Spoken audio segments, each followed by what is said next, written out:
Di part 3 episode 6 ini berjudul Liburan Musim Panas, nampak tidak terlihat batang hidung si Yamada karena di episode kedua dia tidak bisa bertukar tubuh dengan lancar gara-gara kesalahpahaman si Ito menjadikan si Yamada tidak ikut ujian remedial. 山田見てなくね。確かに。ああ、山田くんなら。今年も俺は追試と補習合宿かよ。 Terlihat pula 3 siswa yang ikut remedial. Kita panggil saja mereka geng telepati yang diketuai oleh Otsuka Meiko. Remedial pun selesai. Hasilnya diumumkan malam ini. Ya, mereka semua sepertinya mesti bekerja sama untuk remedial selanjutnya. Setibanya Yamada di base camp, ia menceritakan keluh kesah saat ujian remedialnya tadi siang. Si Shiraishi-san pun ingin membantunya dengan cara bertukar tubuh dengannya. Karena menurutnya, liburan musim panas ini tidak bakal seru bila tidak ada si Yamada. Terlebih, ia baru pertama kali ikut liburan musim panas ini. なるほど。 Scan kembali ke kelas. Di sini mereka sedang mengikuti ujian tambahan. Pada saat guru menyuruh siswa untuk mengerjakan soal, dia pun seketika angkat tangan. Beberapa murid meragukannya, namun setelah mendengar jawabannya, murid lain termasuk gurunya pun tercengang. Tidak menyangka dalam satu malam bisa langsung pintar. Momen itu pun tidak disia-siakan oleh Meiko. Dia ingin bekerja sama dengannya dengan cara menanamkan kekuatannya itu. Setibanya di camp, Ureshi-san menceritakan kejadian tadi siang. Ia menganggap bahwa si Meiko adalah penyihir karena menurutnya itu adalah sikap yang biasa dilakukan penyihir.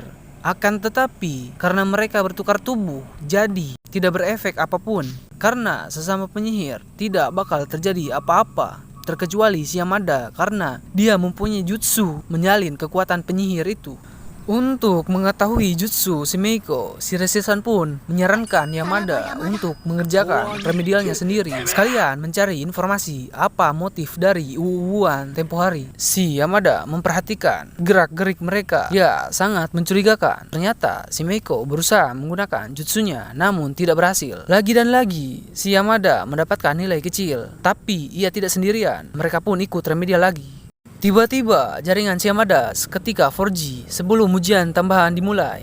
Meiko mengatakan, "Ayo, kita selesaikan ujian tambahan ini bersama-sama." Itu adalah sebuah kode. Mereka pun membahas teori ini sebagai kekuatan tersembunyi si Meiko. Menurut Ureshi-san, dengan kata lain, Yamada bisa menyelesaikan ujian jika menggunakan kekuatan Otsuka Meiko. Shiraishi-san pun menyarankan Yamada mencium Meiko, mencari tahu pasti jawaban akan misteri kekuatan si Meiko itu. Ureshi-san pun berinisiatif bertukar tubuh dengan Yamada agar Ureshi-san bisa berkompromi dengan Meiko. Ketika ia sedang mandi, datanglah si Odagiri. Percepat saja, Cok. Karena sudah jelas si Yamada bakalan menang banyak ini, Cok. Odagiri pun baru sadar ketika melihat cara mandi si Yamada. Shiraishi-san dalam tubuh si Yamada. Ya kebalikannya lah. ちょっと待ちなさい。もしかしてあなた山田？ Setelah Odagiri memarahi si Yamada, Ureshi-san pun datang dan menyuruh Yamada bertemu dengan Meiko karena kompromi yang dilakukan Ureshi-san sebelumnya berhasil. Tanpa basa-basi, Yamada langsung menyikatnya. Para anggota grup supranatural berkumpul untuk mengetahui kekuatan dari si Meiko. Setelah Miyamura dan Ito mencium Yamada, efek kekuatan si Meiko belum terasa. Beberapa anggota meragukan si Yamada tidak mencium Meiko. Dan ada pula yang berteori kalau jutsunya itu sama seperti jutsu Odagiri. Tidak secara langsung, melainkan perlu menunggu beberapa waktu. Sembari menunggu efek yang terjadi, mereka pun beristirahat. Ketika Yamada tertidur lelap, ia mendengar suara tanpa disadari itu adalah suara si Meiko. Ia pun bangun dan menyimak yang Meiko bilang, menyuruh si Yamada untuk bertemu. Terjawab sudah kekuatan si Meiko dan motif dia mencium si Yamada tempo hari. Karena dengan kekuatan inilah mereka bisa berkomunikasi secara telepati, yang berarti seseorang yang dia cium bakal bisa berkomunikasi secara langsung tanpa diketahui orang lain. つまり一人答えが分かれば全員でカンニングし放題ってことか。そういうことになる。 Siapa namanya? Di mana rumahnya? Keesokan harinya, mereka pun bersiap mengerjakan remedial terakhirnya dengan dibantu Shiraishi-san dan Miyamura sebagai pelantara pesan mereka. 私にも通信させて。うるせえな。つうか俺が問題伝えたらそっちで白石が答えて。 Walau si Otsuka nampak cupu, tetapi dalam jiwanya itu nampak tegas. Waktu pun berjalan begitu cepat. Ya, karena dipercepat.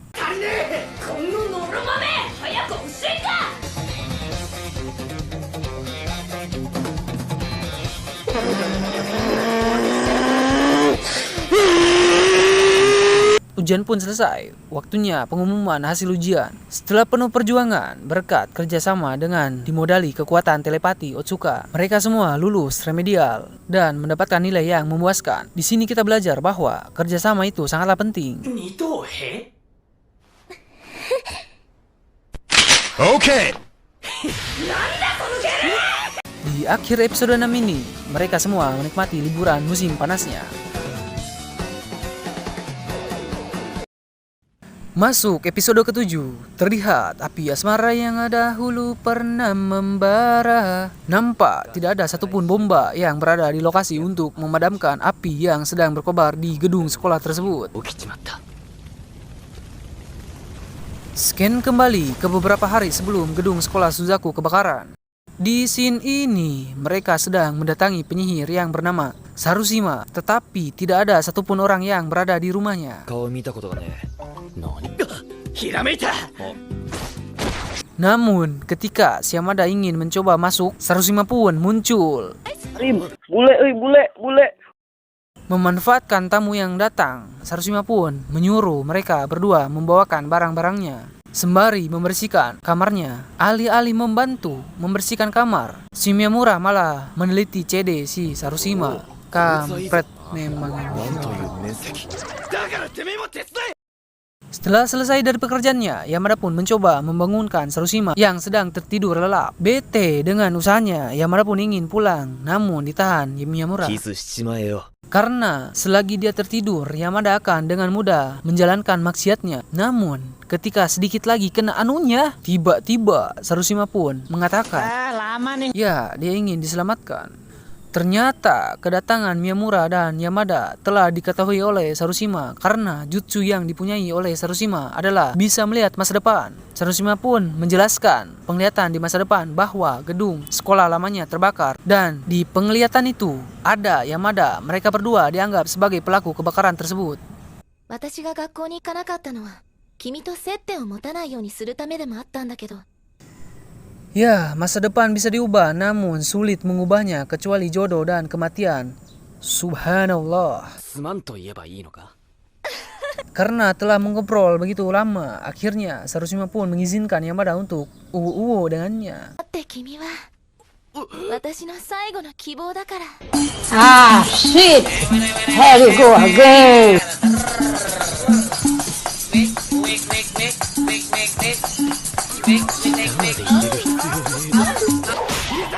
Ya, scan yang barusan terjadi itu diceritakan langsung Yamada. Datanglah Odagiri dan pengawal setianya, Ushio. Dia mengatakan dia sudah tahu kemampuannya. Singkatnya, Odagiri ingin lebih di atas dari Miyamura. Namun, bukan itu yang mereka perhatikan, melainkan pembungkus kebab si Odagiri yang kelihatan. Hime!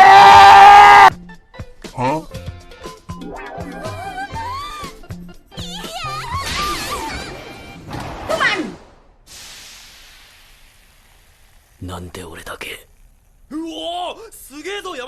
Scene berlanjut membahas penglihatan masa depan Yamada. Shiraishi-san beranggapan bahwa kejadian barusan terlihat tidak ada si Miyamura di penglihatan si Yamada, yang berarti gambar ini adalah sudut pandang dari orang yang sebelumnya dia cium, yaitu si Miyamura. Dengan kata lain, ada 3 orang di gambar ini, yang berarti si Sarushima pernah berciuman dengan penglihatan orang yang digambar ini. Yamada pun langsung menemui Sarushima untuk bisa memberikan kejelasan siapa yang berada di belakang tersebut. Sarushima memberitahukan bahwa dia pernah berciuman. Setelah mendengarkan penjelasan Sarushima, Yamada pun bergegas menemui Tsubaki Kentaro dari kelas D. でも火事に関わってるのは間違いねえと思う。そうだよね。 Dia hanya orang biasa, akan tetapi kemampuan tempurnya sedikit di atas Yamada. Di momen ini mereka sama-sama punya urusan. すんな話ぐらい聞けよ椿。なんだてめえ B 組の山田じゃねえか。 Si Kentaro ternyata selama ini memendam hati ke Urai-shisan. Dia bertekad untuk menyatakan perasaannya ke Shirei-shisan atas dukungan dari Yamada. Walau dengan berat hati, Kentaro pun mengajak Yamada ke gudang sekolah lawas. Yamada pun kaget saat mengetahui Kentaro masak di ruang kuliner. Ternyata Kentaro jago masak. Rahimku hangat, Mas. Tidak salah lagi, Yamada menganggap Kentaro yang bakal menyebabkan kebakaran. Ya, dikarenakan Shirei-shisan tidak mencintai Kentaro, yang berarti jika Kentaro ditolak cintanya, maka kebakaran tersebut bakal benar-benar terjadi. それに椿くん、3人が今日学校に集まってしまう。なんとしても椿の天ぷらを阻止しなきゃなんねえ。本当に変えられるのかよ。どうするんだ山田。 Yamada dan Miyamura menemui Kentaro sesuai janjinya malam tadi untuk berusaha tukar tubuh dengannya agar masalah kebakaran tidak terjadi. Namun Kentaro menganggap hal itu ke arah Gai. Terlebih si Miyamura yang gak ada akhlak membuat percakapan ini seakan-akan serius. 俺はまずはあ山田の気持ちに応えてやってほしい。お前は言い方が紛らわしいんだよ。すまねえが俺にはできないなあ。 白石さん一筋なんだ。ごめんな。どんまい。振られたみたいに言うな。 Tidak ada pilihan lain selain memaksakannya. 行くぞ宮村。おお。今だ。山田。悪いな椿。 Namun Tidak semudah itu Ferguson. Tidak semudah itu Ferguson. Asu lho, raimu lho bosok yang ngene mbok silih aku. mereka pun kembali ke base dengan babak belur. Lalu mereka membahas cara lain karena cara yang pertama gatot. うららちゃんから全部聞いたよ。これまでのことも魔女のことも。 Miyamura pun mendapatkan ide yang lebih baik. Yamada bertukar tubuh dengan Shirei-shisan. Si Yamada harus berusaha untuk mengulur waktu beberapa jam dari sekarang. これならもっといい方法がある。椿くん、待った。白石さん。いや全然。俺も今来たって子。嘘つけよ。山田くんから聞いたわよ。私に話がある。白石さんのことが。待って。その前に私のお願い聞いてくれるかな。はあ？これから一緒に買い物に行ってほしいの。 Terlihat dari pandangan Tosan, jam 03 pada saat itu kebakaran terjadi. Maka dari itu Yamada harus berusaha membuat Tsubaki sibuk sampai jam 8:03. よし。さすがの椿もこんな場所じゃ告白しねえはずだ。いける。 Terlihat jam belum menunjukkan 8:03, yang berarti waktu masih ada 1 jam lagi. Yamada pun meminta Tsubaki untuk ketemu lagi besok karena ada keperluan mendadak saat ini. Tsubaki pun menyetujuinya, namun tidak terlihat rasa marah atau depresi dari Tsubaki. Itu yang diperlukan agar kebakaran tidak terjadi. Ketika ia berlari keluar, malah salah jalan. Pas pula suasana daerah sekitar romantis. Tiba-tiba Tsubaki berada di belakangnya. Karena besok dia ada jadwal bermain layang-layang di sawah dekat rumah saya. Dia pun mengutarakan cintanya. 君のことが好きだ。 Seketika semua orang jadi panik. 俺と付き合ってほしい。どうすりゃいいんだ。ちょっと待ってくれる。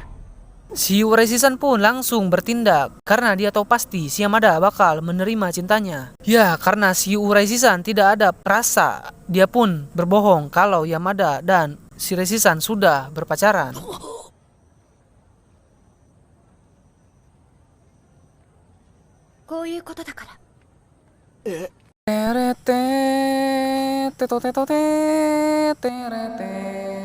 Kentaro pun sakit hati. Lu tunggu di Polres ya, gue lapor deh Polres.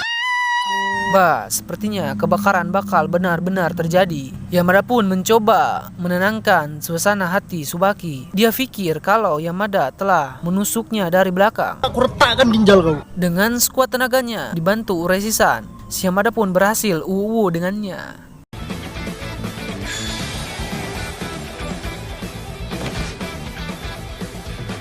Terlihat jam telah menunjukkan 8.03 di mana harusnya kebakaran itu terjadi, namun tidak terjadi apa-apa. Akhirnya mereka pun berhasil mencegah kebakaran tersebut. Tsubaki pun tidak menyangka kalau dia bisa bertukar tubuh. Ia pun ingin bergabung di grup supranatural karena tertarik dengan penyihir. 今回の件で俺も魔女に興味を持った。どうせうららちゃんが目的なんでしょ。 Odagiri memberitahukan kalau ia mengetahui kemampuan penyihir si Sarushima, ya si Miyamura selangkah lebih maju saat ini. Namun bukan hal itu pula yang mereka perhatikan, melainkan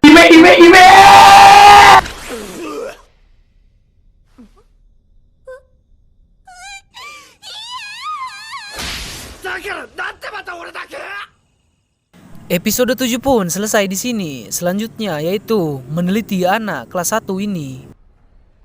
さーて、何して遊ぼっかな。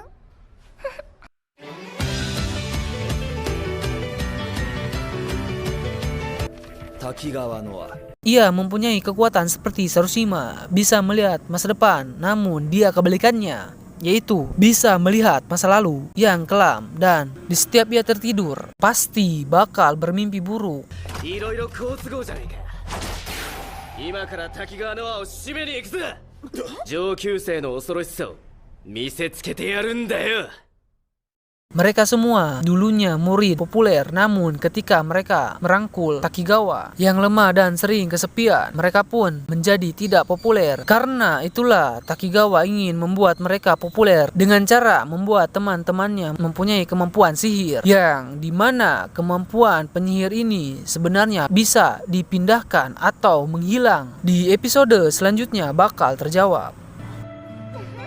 年下の女の子ってどう思います？ なんなんだこの女。 Takigawa berusaha menggoda Yamada. Dengan pedenya Yamada menyuruh Takigawa menciumnya. Takigawa pun seketika ilfil. Yamada pun amat begitu malu dan langsung kembali ke base-nya. Nampak kemarahan dari Yamada memuncak. Ia pun berusaha mencobanya sekali lagi. Ya, kehokian belum berpihak kepadanya.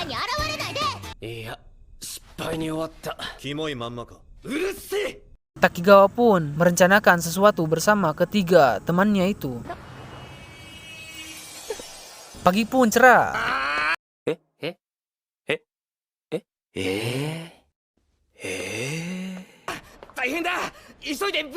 Ruangan base camp supranatural berantakan. Ya, itu adalah ulah Takigawa dan teman-temannya, sekaligus mengambil catatan volume pertama penyihir. Lalu Yamada pun menemui ketua OSIS untuk menggali informasi dari motif Takigawa. Ketua OSIS pun menjelaskan tujuan Takigawa melakukan semua hal itu adalah untuk membasmi para penyihir. Lalu ketua pun memberikan satu kode yang mungkin bisa membantunya, yaitu ia berkata murid yang bermasalah dialah yang memiliki kemampuan penyihir, ujar ucapnya. Sekarang Takigawa telah mendapatkan kedua buku volume tersebut. Masalahnya kemampuan Shiraishi-san tercantum di buku tersebut, jadi Shiraishi-san dan yang lain adalah target berikutnya.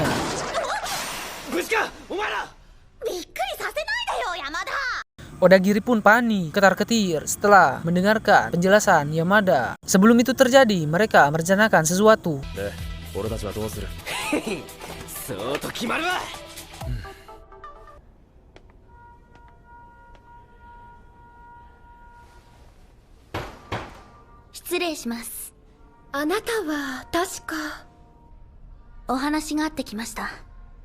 Dozo. 私もあなたに話があるから座って。いいえ、座る必要はないんです。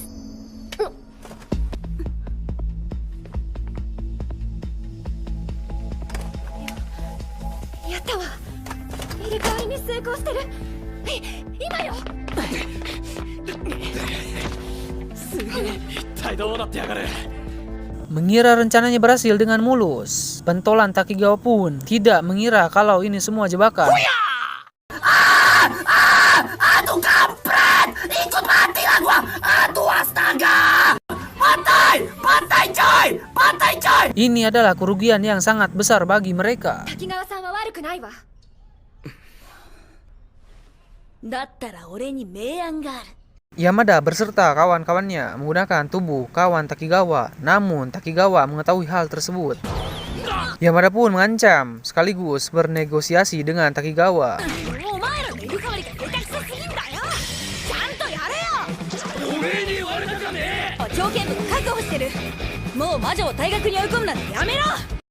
Takigawa akan memberikan catatan 1 dan 2, namun Yamada menolaknya. Ia jual mahal atas tawaran tersebut.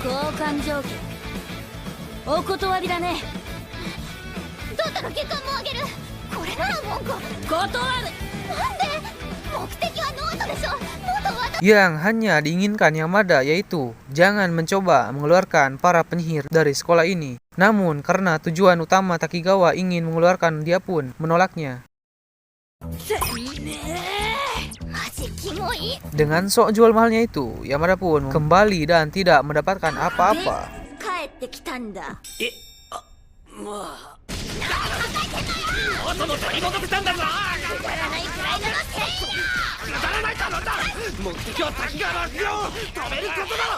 Miyamura pun mencoba cara terakhir yaitu memikat kawan-kawan Takigawa dengan jutsu Odagiri. Akan tetapi mereka memohon untuk tidak melakukannya dikarenakan kalau hal itu terjadi itu bakal membuat Takigawa menjadi sendirian lagi. Setelah Yamada membebaskan temannya, Takigawa pun memberikan jutsunya agar Yamada tahu pahitan dalam hidupnya. Ya, seperti adu nasib, cuman ini versi nyatanya. Karena kita bisa melihat dan merasakannya secara langsung. Karena hal itu, Yamada langsung menemui Takigawa untuk membantunya.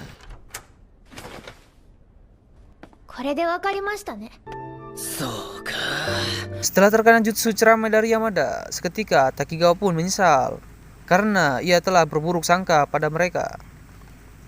Niat Takigawa sebenarnya baik, menolong temannya, tapi menurut sudut pandang orang lain, belum tentu hal itu yang terbaik baginya.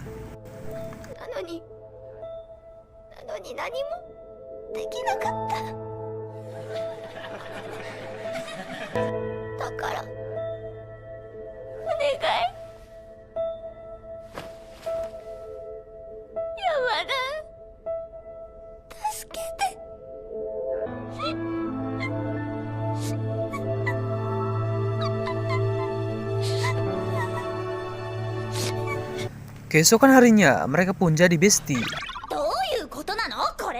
Nempel terus, cocok sih sebagai adik kakak. Terlihat pula grup supranatural yang sedang mempersiapkan event festival tahunan.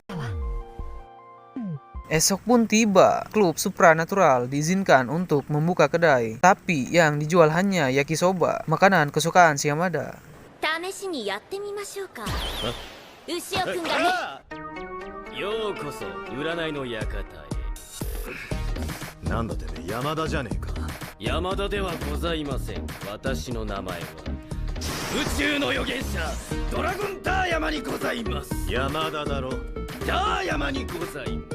Karena kurangnya peminat yang membeli yakisoba, akhirnya si Ito-san pun mempunyai ide lain yaitu menggunakan jutsu Yamada untuk menyalin jutsu Shirishima lalu digunakan untuk meramal orang sekaligus menjual yakisoba sebagai tiket masuk. Karena itulah kedainya rame.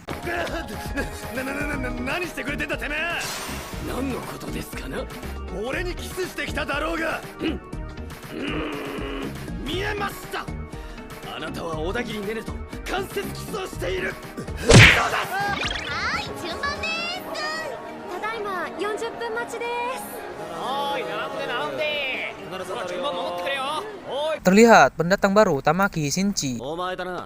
Ya, dia adalah calon ketua OSIS, saingan Miyamura dan Odagiri, sekaligus penyihir. Namun tidak murni. Di episode selanjutnya bakal dibahas. Ia mempunyai jutsu menghilang. Hanya orang yang ia ciumlah yang tidak bisa melihatnya.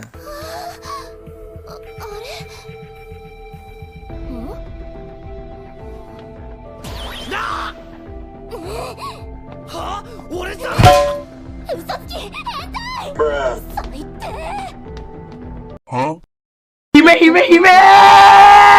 Tamaki pun ingin membuat Yamada tidak bisa melihatnya, akan tetapi tidak bisa. 僕は消えたってわけだ待てっつったろ Ia mengira kalau si Yamada pembunuh penyihir. Mereka pun bernegosiasi untuk mendapatkan informasi. Tujuan Yamada bertemu Tamaki ingin membantu menghilangkan jutsu Sarushima. Tamaki pun menawarkan kesepakatan bahwa kalau Yamada berhasil mendapatkan informasi siapa ketua OSIS selanjutnya, maka rahasia yang Tamaki tahu tentang penyihir selama ini bakal dia share. Ya, jangan lupa untuk share juga video ini, oke.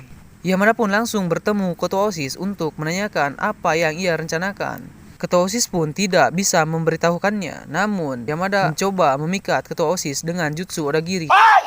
Sekretaris ketua OSIS ternyata bukan orang biasa. Lantas ketua OSIS menyuruh Yamada untuk mencari penyihir ketujuh. そうだゲームで決めようか簡単に決めたいじゃねえかよ7人目の魔女を探せとさだなわかりやすくていいわ早速魔女探しよ牛尾君ああ俺たち証券部もやるぞいや宮村が会長になろうがどうしようが俺らに関係ねえし Di lain sisi, Yamada dan Tamaki menjalankan kerjasamanya. Setelah itu, Yamada pun menceritakan beberapa informasi ke Sarushima. Spontan, tak ada angin, tak ada hujan, Sarushima mencium Yamada. あじゃねえだろほらなんか見えてきちまったじゃねえかやだごめん Langsunglah Yamada mendapatkan bayangan kalau kekuatan Sarushima akan menghilang, sekaligus mendapatkan jawaban kalau Tamaki bakal menjadi ketua OSIS. これくらい安いものだおかげで生徒会長になれたんだしね Tidak mau berlama-lama, Yamada pun bergegas ke base camp untuk memberikan informasi.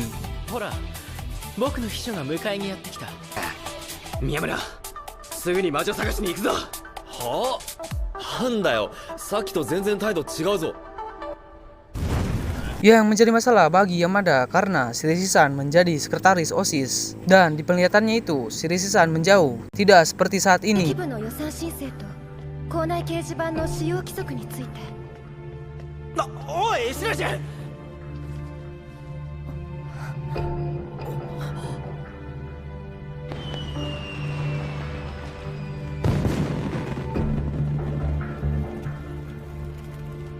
あんな顔見ちまったら認めるしかねえ Karena memang dari awal si Yamada menyukai Shiraishi-san. そうだよ俺は白石のことが好きなんだ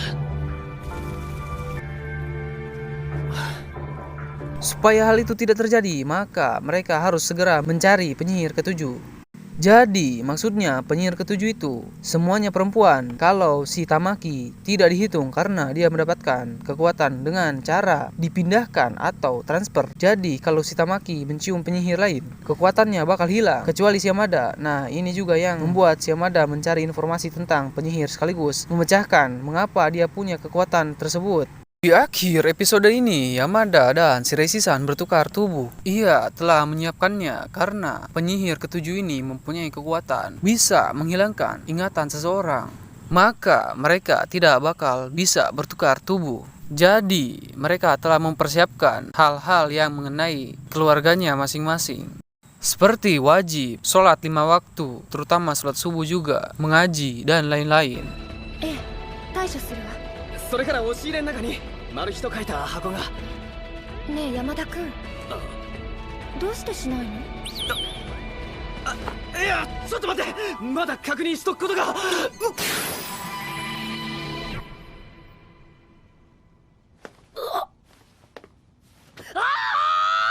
何すんだ俺にはまだ心の準備が部室に戻りましょうおい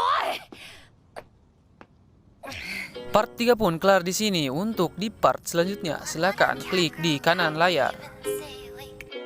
Bagi kalian yang ingin nge-request anime kesukaan kalian, tulis di kolom komentar. Insya Allah setelah selesainya konten anime Yamada ini, admin bakal mengambil requestan dari kalian di kolom komentar. Untuk itu, admin butuh support dari kalian semua dengan cara like, subscribe, dan jika merasa konten ini menarik, mohon dibagikan agar konten di YouTube ini bisa terbangun. Terima kasih.